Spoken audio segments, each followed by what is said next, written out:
So I just got one of these leather steering wheel covers, and man, I've tried 3 or 4 times to try to get this stupid thing on here, and it just seemed like it was too small for the steering wheel. But as you can see, it's on.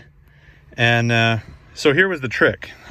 You'll notice that these zip ties are on here. They're just on here temporarily, but I started with this one, and then I added these two just so that I could, you know, have part of the thing be squared away and just know that it's going to stay put.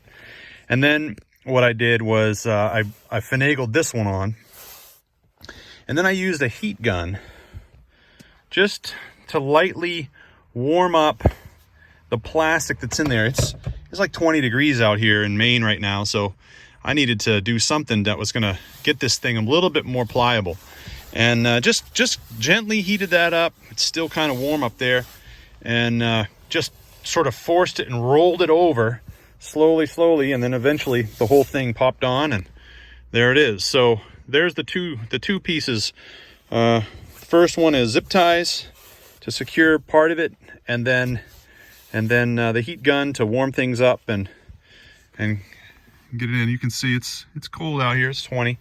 So that's my trick.